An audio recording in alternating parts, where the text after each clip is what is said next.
Hello, we're back with some Escape from Tarkov, and today is the day that we're going to talk about the thermal scope that's been added to the game. Now, it's been some confusion when this is going to be added, and should be added, it should have been in the box, you should be able to find it. It was a really rare spawn, but now it's finally available for you to buy for 8,500 and some euros, which comes out to just about 900,000 rubles. Now, that's not just small change, there's quite a little bit of money, and you want to risk something like that. Is it really good? And we're going to take a look at it and see, and hopefully we'll make a decision by the end of this video. So, first and foremost, I wanted to test this during the day because thermal scopes are not meant only for night, they're meant for daytime as well. So we'll do some testing with it during the day, during the night, and this has two settings, which is the white hot and the black hot. Now, I do think the black is actually a little bit better. You will be able to spot targets way clearer with this rather than using the white setting on it, because the white hot is... it's okay, your targets are still going to be nice and dark and they'll definitely stand out, but when he gets behind trees, you'll still be able to see that shadow of just that little bit of white coming behind it, and you'll know exactly where the target is. And I think that's the better setting for it. And during the daytime, I mean, you're probably not going to use this during the daytime because you will be able to use any other scope in the game. So you've got Hammer, you've got the Bravo, you've got so many other scopes out there that you can see quite a long distance with, and there's literally kind of no need for you to have this in, but it's still cool for you to use. And one of the reasons why you want to get something like this is, will it give you an advantage? Will you be able to sort of see people through trees? Can you see them through foliage? Now, we know that a lot of the grass doesn't render in the Unity engine, doesn't render that far away, so this should give you an advantage because some stuff don't actually render in, and because you've just got that figure in the background, it should actually work. Now, this range for this is not that great. I mean, you'll have better range with a Bravo scope, you'll have a better range with a Hammer scope, and I think that's okay because you don't want this to be OP or anything like that. You don't want it to be too much overpowered because you'll have maybe squads of a couple of people working together. You'll have the one guy posted somewhere up on, let's say we're playing woods.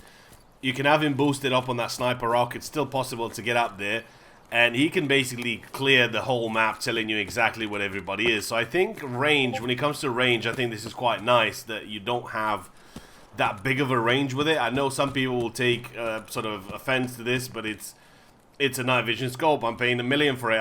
Sorry, not night vision. Thermal scope. I'm paying $1 million for it. I want it to be the best it can be. Well, it is to a certain point, but you don't want it to get to the point where it's overpowered and everybody's sort of using one. And it's kind of like, if I go back to the old days of DayZ, remember DL85A2, I think it was called, something like that? Remember how OP that was? At one point, every single person I knew in DayZ, and they were playing DayZ, you'd have one of those. And the only reason you'd have it, I mean, some people used to carry that gun with no ammo in it. It's just, the only reason you'd have it is just because of the thermal on it, and that's what helped really a lot. And you could see through pretty much every sort of bush and tree, and it definitely gave you a huge advantage. And that's kind of what we're trying to see here today. I mean, you can see Scavvy Boy there. He definitely spotted me because he shot me in the eye a couple of times. I can easily see him through my Bravo scope. I know he's there. I might struggle a little bit to see him if I didn't know exactly what he is, if I'm just sort of moving around. But it's fairly easy for me to spot him, and I know he's going to be there. The one thing that I wanted to really do is I wanted to sort of get into the trees, into the forest, and just to see if he starts moving around. Will I be able to see him clearly through the forest? Will I be able to use this scope effectively? And that's why basically I paid $1 million for it. Now, I've been playing the game since Alpha. I've been playing the game nearly a year now, and I'm kind of used to the environment. I spent a lot of time on PvE, and I've mapped out the scav behaviors. I mapped out where they go, what's his patrol, when he comes back, where he goes, and all that sort of stuff. So for me, it's going to be a lot harder not to anticipate what he's going to be, just because I'm used to the scavs. And I do spend every single patch when they change things around, I do spend a little bit of time on PvE and just sort of sneak around and watch the scavs and watch what they do and where they go. And that way, you'll be able to know effectively where you can go, where you're going to have scavs, if they're going to give you away, if you're going to leave them there for somebody else to get into contact with them, and therefore giving them away, so you'll know where the other players are. And that's why you should be definitely using this PvE mode as much as you can until it's available, because as far as I remember, and I didn't hear nothing about this being changed or anything yet, but with the open beta and the hideout and the game getting released, the PvE mode will get removed. and you'll not have the PvE option available anymore. I don't know, things may change in the future, they might decide to still leave it on, but as far as I know, for now, it's still going to be removed. So, looks like Scavvy Boy's dead. There's nothing really we can do to him anymore. I just wanted to shoot him in the leg twice so he starts charging me and moving around because he took some damage, but looks like my plan failed. So let's get into some night gameplay and we'll see what that's like. Now, I chose this particular time of the day because this is the darkest of what you can have. So basically from about 10:45 at night to about sort of 11:30, 11:45, you've got basically an hour, which you probably heard me in previous videos saying the magic hour. That's kind of my favorite time of the day to play because the artificial lighting is gone, there's no more artificial light, and it's just pitch black. And this is where it was what it was in the alpha. In the alpha, actually, the nights were darker. They've definitely increased the visibility at night, and I kind of don't see that many people using night visions anymore, and that's one of the things which we'll come up to. You can see I've got the Bravo scope here. I can easily see the scav there just doing his patrol, but one of the other things that you won't be able to do with the thermal scope is if I change rifles and I want to go and see that scav again, nope, you can't use it because you've got that backlight from your night vision going into your thermal and you won't be able to see him, so you'll have to use this like this.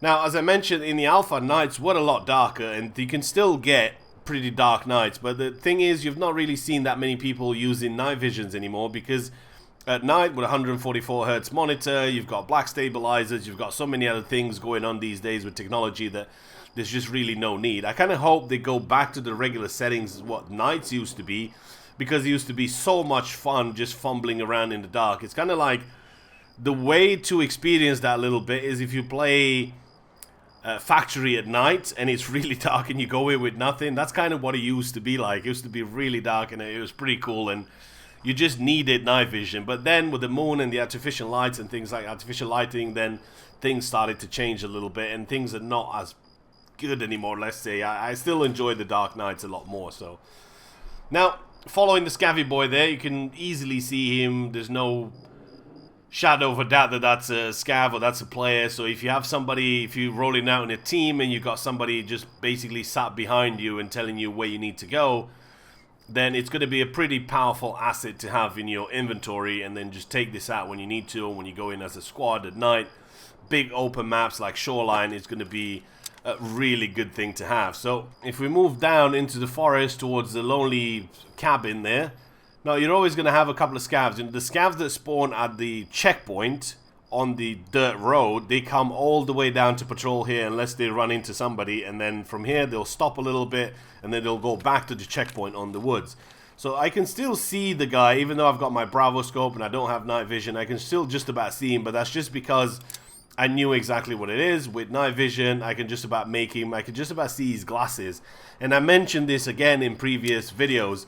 The reason why you don't use the BlackRock and the reason why you don't use glasses or scuba glasses or goggles or whatever you want to call them is because they actually shine, the moonlight shines on them and they'll give you away at night. Same thing goes with a headset. You don't use that, the Comtacs, you don't use those either because they glow a little bit from the moonlight, and that's what will give you away. So a player will see that, will not actually see you, but they'll see that little glow coming off them, and that's why you don't use that sort of stuff at night. I used to love playing nights, and that was one of the first couple of things I'd pick up. I'd pick up your goggles, I'd pick up your Comtacs, or your night vision actually glows a little red light into your green light into your eye, and that would be easy enough to spot.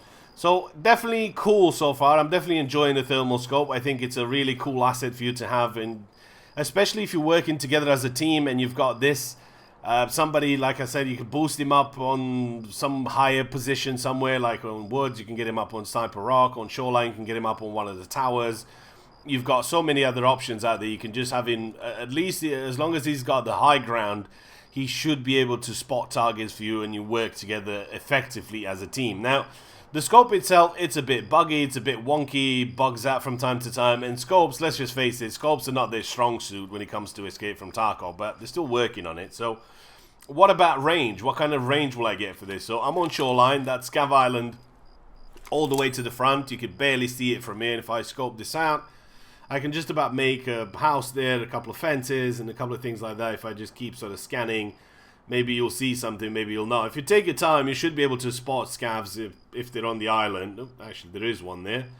you could just about see him. I mean, it's going to be tricky as hell for you to take that shot, and you don't have a Bravo scope or something like that on you, you won't be able to see him. But by having the thermal scope on him, you can clearly see him. You know somebody's there, so you can effectively talk to your team and say, okay, we've got 1, we've got 2 players, we've got scavs. By relaying that information to your team, you'll be able to deal with that target a little bit different, because you have positioning on him, you have the element of surprise, you know exactly what he is.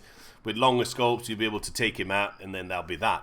So in conclusion, what do I think about the thermal scope? I think it's cool, definitely something that you should at least get and try yourself a little bit just to see what it's like. I think it's overpriced as hell. I don't think something like this should cost 900k. I think if you're going to put it up to about 100k, people will actually use it in the game, but otherwise I don't really see a lot of people flashing out $1 million to use something that they could potentially lose to desync, to lag, to bad FPS, to freezing, to whatever. You know, you can spawn next to other players, you can get shot down in 30 seconds, and that's it, you've lost the whole $1 million. Do I think it's OP? No, I don't. I think it's going to be a great asset to a team of players that work together, and you've got the guy with the thermal at the back relaying the information to the people in the front. You'll be able to deal with targets better that way, but I don't think it's OP. So hopefully that'll give you an indication if you need to get this or not. I mean, you should get it just to test it out in PvE and try yourself, see what it's like. I'll actually give one away on a stream tomorrow. Hopefully you guys have enjoyed the video, and I'll see you in the next one.